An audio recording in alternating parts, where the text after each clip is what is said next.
bakunzi bacu bakunzi ba B Info Plus kenda baramutse ndabahe n'ikaze makino igano cacu cuno mugoroba w'igenekerezo ya 13 ukwezi n'ukwicenda mwaka w'2025 ndamutse cyane no dukurikirana aho baherereye hose yaba ari ngaha mu gihugu cyacu ciza cy'u Burundi abari mu Rwanda, Tanzania, Kenya, Uganda, South Africa, Zambia n'andi henshi muherereye muri Afrika tutibagiye abari Europe, Amerika, Asia bose reka tubahe ikaze makino higaniro aho ntari umwe muri studio ndi kumwe n'umusanguzi bagiye kudufasha gutahukirwa ibigiye bitandukanye mu musanguzi kana ngo ndakuramutsa nizere ko isabato yagenze neza. Yes, ndakuramukije nanje bwana journaliste. Twagize ibihe byiza muri uyu munsi mwiza w'isabato.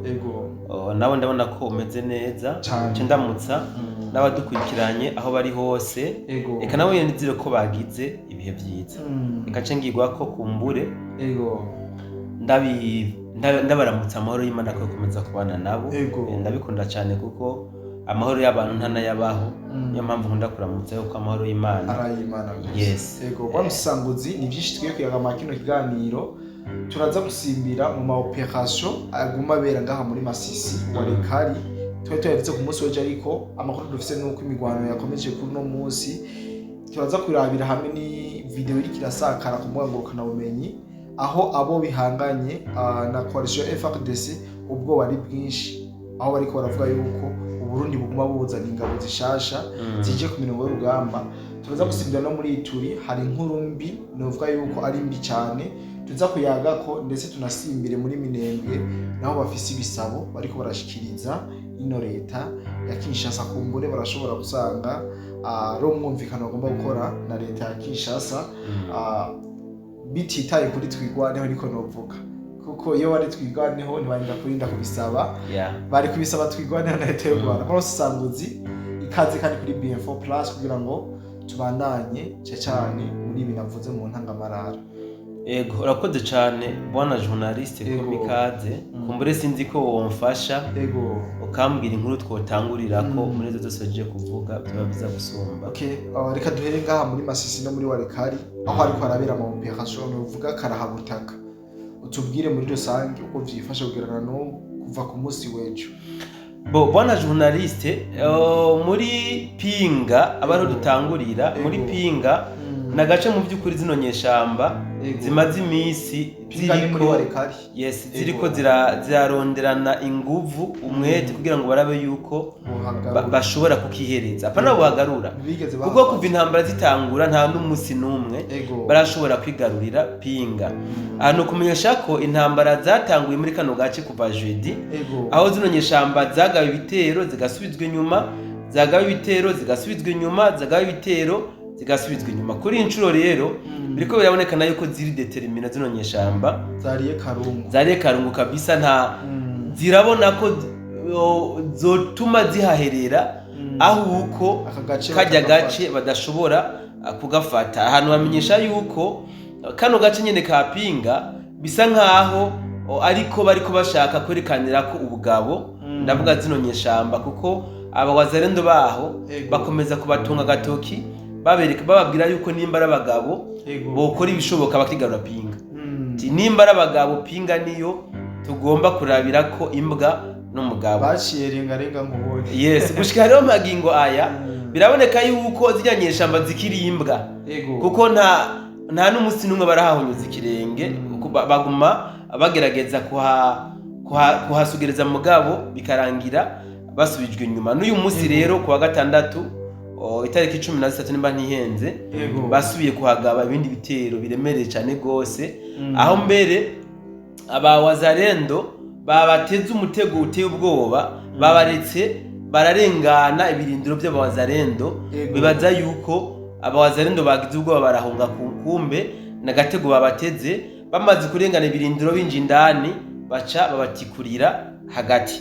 Magingo rero bamaze kurengana bino birindiro bwana journaliste baciye batuma ko abandi renfort abavuze bati turabona ko atabawazarendo bagihari kumbure imigwano twakoze ku munsi w'ejo yarabahababuye baca barahunga nimuze.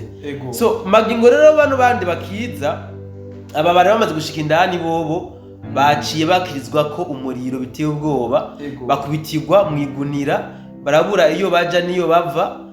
Aba rero baje kuba gutanga ramforo nibo novuga yuko bahanganye umwanya utari muto n'abawazarendo kuko barondera ingene bacira inzira abene wabo bamaze kwinjira indani mu mutego bakarondera n'ingene bashobora kuranga ingene nabo badvansinga mugabo bikaba vyabataye kuwa amazi ubwo bw'amasasu gwashikanye igihe cy'isaha 11 rukivuga ngo tubikesha abene gihugu bari muri kajya gace mugabo bakemeza yuko wazarendo ariyo igifise position de force so hakomeje kugaragara rero ku gitigiri nyamwinshi abene gihugu muri Pinga bariko barahunga aho babona yuko kuri incuro intambara zasutame cyane gose magingo mu bihe byaheze intambara zaratangura mugabo inyuma y'umunsi umwe ibiri zikaba zirahagaze inyeshamba zananiwe zigasubira inyuma ariko kuri incuro baguma babona ko nubwo zinanirwa zigasubira inyuma bukeye ziragaruka kandi abene gihugu bavuga ko iyo zikubiswe zigasubira inyuma zigenda zita imfane ku bene gihugu mu kubagirira nabi haba mu kubiba utwabo mu kubica no kubakorera ibyamfurambi. Ibi rero ni ikintu gikomeye cyane ku bene gihugu kiriko kiranatuma wanashaka bariko barahunga ku gitigiri nyamwinshi. So mu kubakorera ikibi zino nyeshamba zibagiriza yuko abene gihugu bose bahajya muri Pinga ari abawazarendo. Rero niyo mpamvu rero baca bagenda barabatako imfane mu kubakorera amabi atandukanye. Bwana musesanguzi navuze yuko tuja kuja muri Ituri hari inkuru novuga ko ari mbi cyane ari mbi kabisa kutubwira ingene bimeze muri rusange ariko mbere ko tuja muri Ituri ko tubaze dusimbire mu Minembwe gato. Mu Minembwe hari bisabo hari hakiriho inkuru ntashikirije yo ngaha hafi nyene ya Masisi ya muri Kasopo no muri Mupeti naho nyene hariho intambara zakomeje kuba ndanse no muri bino bice bwana journaliste kubera ko naho ku munsi wejo harabaye intambara uyu munsi naho zasubiye gusutama kandi novuga ku rugero rukomeye cyane gose bwana journaliste kuko amakuru tuko turaronka nayo uko zino nyeshamba zifise itegeko yuko zigomba kwigarurira byanka byakunda no rukivu yose batanguriye bariko barashira ingufu cyane batanguriye gufata Masisi yose hamwe na Warikare bace babandanya n'ibindi bice bikurikira. So hano muri Kasopo na Mupeti naho nyene uyu munsi inyeshamba zasubiye gutanguza intambara zikomeye aho zariko zihangana na force ya wazarendo ndetse na FRDC. Amakuru noneho dukesha izi nyeshamba za M23 ubwazo zatangaje zivuga ko hageze igihe cy'isaha 8 atantambwe nimwe barashobora gutera ariko kandi ku rundi ruhande turabona amakuru atangazwa n'abene gihugu avuga yuko bakomeje kubona imodoka zaziyanyeshamba ziriko ziratwara ibiziga babikura hajya muri Mupeti.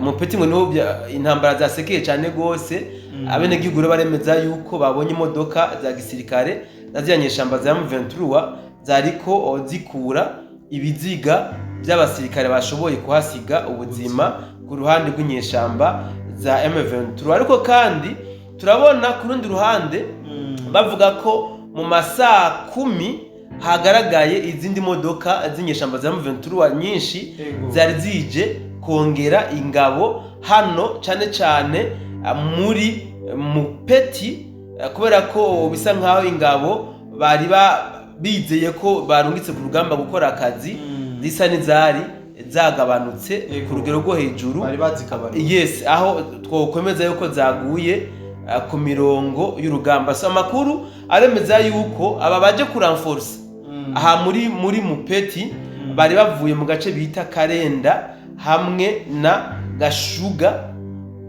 n'ubuce bwari bwegereye hano muri Mupeti no kuvuga bava muri Karenda na Gashuga kugira ngo baze kubashira hano muri Mupeti. Abawazarendo rero bakomeje kuyagara ko cyane gose nubwo izi nyeshamba zikomeje kugaba ibitero byinshi cyane gose muri buno buce. Birabonekana yuko n'abawazalendo nabo ubwabo basa n'abazikenyeye ziraguma. So abenegihugu rero hano muri Mupeti na Kasopo bakomeza kuvuga yuko abawazalendo ubu bahinduye imikorere, ngo nta nubwo bakibabona ku murango canke ijoro. Bamenya ko abawazalendo bari muri ubwo buce iyo babonye inyeshamba zigi kugaba bitero. Nukuvuga inyeshamba zigi kugaba bitero niho babona abawazalendo. Mu gihe atanyeshamba ziko zidevereza muri ubwo buce bwa Mupeti na Gasopo, nta muwazalendo numwe ahagaragara. So ku rundi ruhande kandi nyine n'abawazalendo baremeza yuko ubu bahagaze bwuma, batariko barahugumba kuko nta kibazo c'ibikoresho bya gisirikare bafise. Bo bakubwira bati iyo tubonye izi nyeshamba z'icyo bwa bitero twebwe tuziharura igitigiri.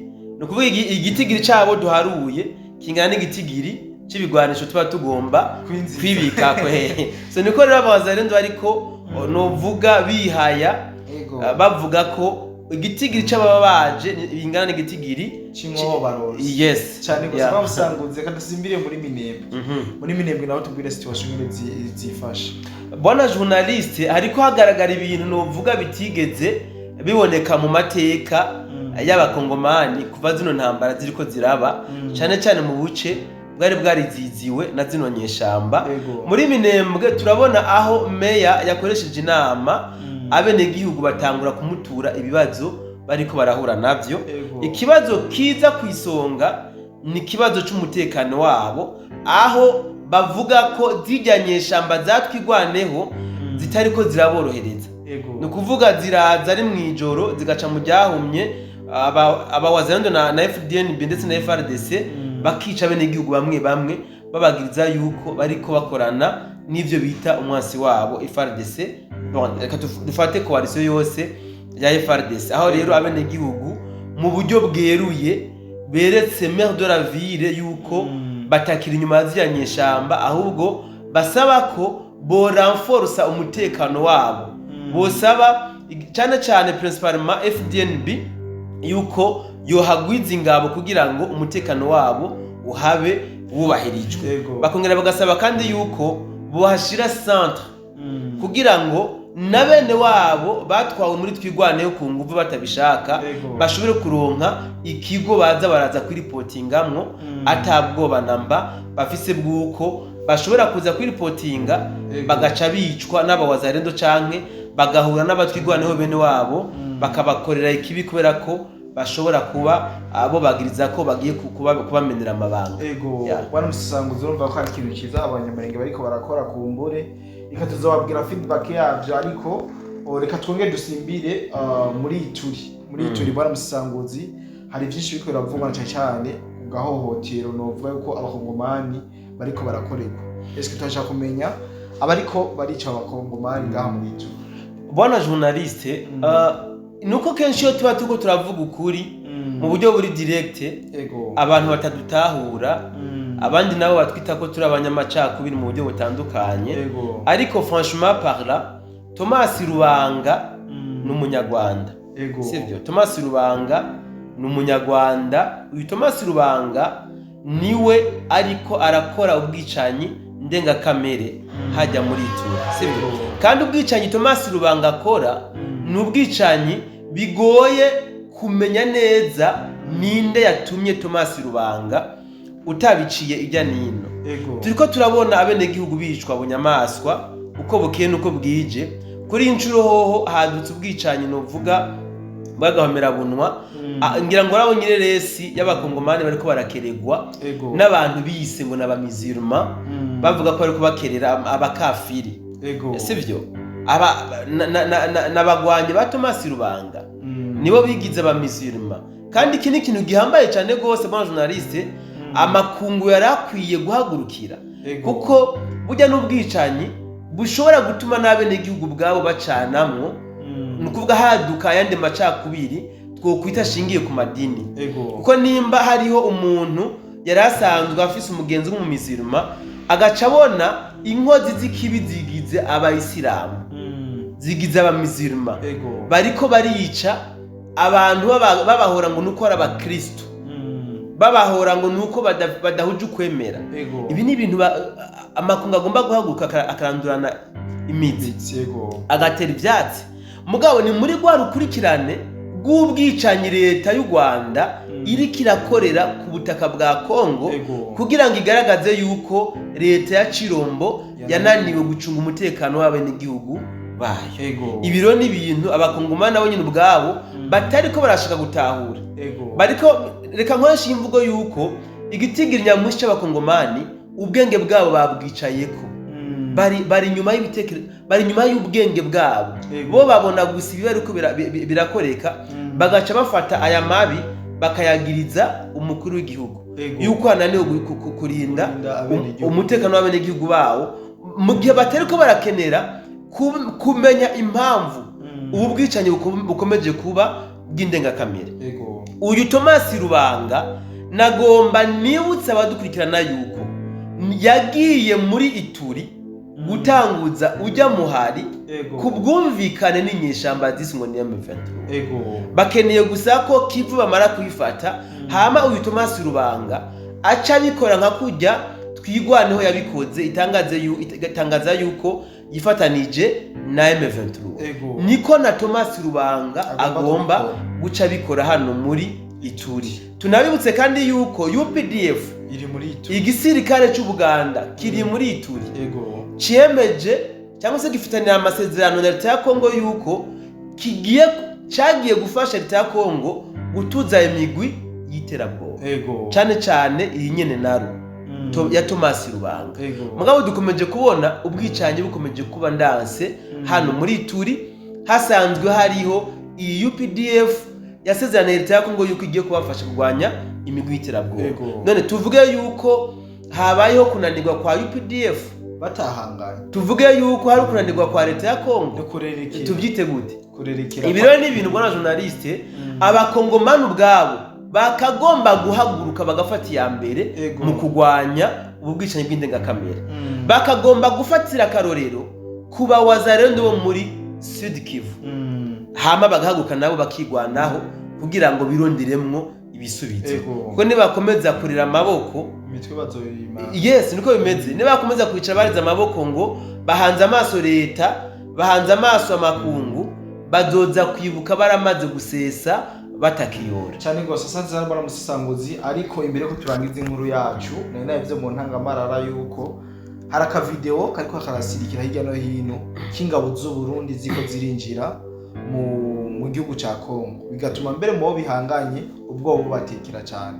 Bwana musisanguzi, ubibona gute, ubisoma gute, iyo uri kurabona ingabo z'undi ziko zinjira ku bwishi, Kagame agasuka, ibintu bizoherera he? Bwana journaliste, intambara ya Kongo novuga ko ari intambara bigoye cyane gose kwemeza ko igiye guhera uyu munsi. Magingo tubona ku ruhande rw'inyeshamba za M23 zikomeje kuronka ubufasha bw'igihugu cy'u Rwanda, ndavuga ubufasha bw'ingabo n'ibikoresho. Namagingo turiko turabona kuri coalition FARDC hakomeje kuvuka abawazarendo benshi, ndetse n'igisirikare cy'u Burundi kikaguma gisuka ingabo muri Kongo. Aha muraca yibaza ati none ibiganiro barimwo idoha muri Amerika bimaziki? Mu bisanzwe twakagombye ahubwo kukumva inkuru zivuga ko leta y'u Rwanda iriko irakura ingabo muri Kongo, na leta y'u Burundi iriko iragabanura ingabo muri Kongo ziza ku mipaka. Mugabo tuko turabona igihushana. Twabonye mu by'ukuri aka video k'ingabo z'u Burundi nyinshi cyane gose, igitigiri kidaharurika ziriko zinjira mu gihugu ca Kongo. Ni ibintu byiza cyane gose ku ruhande rwa coalition ya FARDC, kuko n'izindi nguvu shasha zigiye kwiyongera. Mbere no kwemeza yuko nkuko babivuze abo kuri coalition ya M23 byabateye ubwoba cyane, batanguye kujugumira, aho batanguye kongera gukoma induru bavuga yuko leta y'u Burundi igwije ingabo muri Kongo kugira ngo baje gukora genocide mu buryo bweruye. Ibi byatanguye kuvugangwa, ariko kandi urumva ndabiteka ari gusha coba, kuko bamaze kubona ko kijya gitigiri cyaziya ngabo ciyongereye kuzari zisanzwe ziri muri Kongo. Babonye ko ataco bagiye gushabokora, babonye yuko ataco banze, babonye yuko ahubwo hariho umugambi coalition ya FARDC ifise mwibanga nkoresha imvugo, babonye yuko hariho plan iri mwibanga batazi nimba ari plan yihe kuri zino nyeshamba. Ariko narababwiye yuko abantu bari mu gisagara ca Bukavu, narababwiye ni poleni sana, murabe ingene muza murakurikiza impanuro zimwe n'izindi muri ko murahabwa n'abawazarenda, kuko ndahamya yuko nka hamwe ibiganiro byaduha bigaragara yuko zino nyeshamba zabivuyemo burundu, igisagara ca Goma nta misi izohera kitarigarurirwa ni coalition FARDC, nta misi izohera kabisa. Turafise amakuru yuko hamaze kuba harimo abawazarendo ku gitigiri nyamwinshi mu bice bitandukanye, bagiye banasaba bene gigwa nashaka yuko batoza baravuga ibice barimwo, batoza no gufata amafoto atandukanye. Usibye nuko hasanzwe harimo n'abawazarendo bakozwe n'ijya coalition ziyanyeshamba. Biro ni ibintu bihambaye cyane gose bona journaliste, ariko ico ngiye kukurangiriza ko ku bwa zino ngabo z'u Burundi zagaragaye ku bwinshi cyane ku gihugu ca Kongo, twovuga yuko ari no guca intege umwansi, no guca intege kabisa, kuko ni kumwereka yuko ataco yanze, kuko deja nimbera naniwe n'abasanzwe bari hajya muri Kongo, abagiye kwiyongera ko bobo ucamba ko ari karenzo.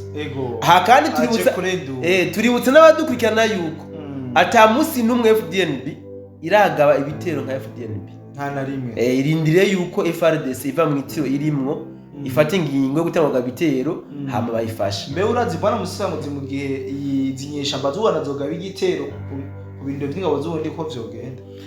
Bo nabo nyene barabizi, ni code barazi yuko badashobora kugaba igitero ahantu hari ibirindiro officiel by'ingabo z'u Burundi, kuko bakoze iryo kosa nibo bazoba bagikoreye, kuko nibo bizogarukako basanzwe babizi kabisa. Niyo mpamvu nabo bemera kuzunguruka bagakonturuna ahuko ugani banatsitare kwibuye basi. Yes, ahuko bonatsitara gusa ku barriere abarundi bahashitse. Ibiro ni ibintu abantu benshi batazi bona journaliste, ni ibintu abantu batazi, ababizi nabo birabababaza, abavuga bati none FDNB kubera iki itagaba ibitero kuziyanyeshamba za M23, bazoguma bareza amaboko gushika ryari magingo tubona zino nyeshamba zikomeza kwa advancinga hamwe n'ahandi. Ibazi kari code hariho code ikomeye cyane gose ngaha, ariko twaragerageje kuyibabwira mu kubaha akarorero k'ingene byagenze muri Somalia. Burya ingabo z'ubundi muri Somalia zikijayo ntabwo zari zemerewe kugaba ibitero, kuko hasaba ibintu byinshi kugira ngo zishobore kuba zogaba ibitero zicungira bene igihugu. Yes, umunsi El Shabab ikoze ikosa byo kubagaba k'igitero, El Shabab yaricujije n'ubicicuza impamvu yakoze iryo kosa. Ni nako biri kuri M23. Umunsi zinyeshamba zokora ikosa byo kugaba igitero kuri FDNB, zizorinda zifa zicuza iryo kosa bakoze. Reka rero tubihe umwanya kumbure turabe yuko statut igisirikare cy'ubundi zohinduka igifise muri Kongo, turabe ko iramutse ihindutse abantu bazoca babona impinduka ku mirongo y'urugamba hajya mu gihugu ca Kongo. Cyane gose bana musanguzi twayazi bitari bike, reka ndagushimire cyane, ariko kabufise ikintu ushobora gushikiriza dukurikirana wogushikiriza hama tukarangiza n'ikiganiro cacu. Bo nta kidasanzwe bona journaliste, usibye ko hariko haravugangwa urupfu rw'uwari yasubiriye General Olivier Gasita, urupfu kabisa rwaje mu buryo butunguranye. Nizera ko tuzoshobora kubiganira ko neza mu kiganiro cacu cyo ku munsi w'ejo, ariko usibye ivyo mu gisagara ca Uvira haratekanye, nta kidasanzwe gihari. Cyane gose kanashimiye cyane abo twabanye bose makino kiganiro cacu, nizere yuko bashoboye kumenya byinshi. Kumbure tuzosubira ku munsi w'ejo Imana ibishatse. Bye bye.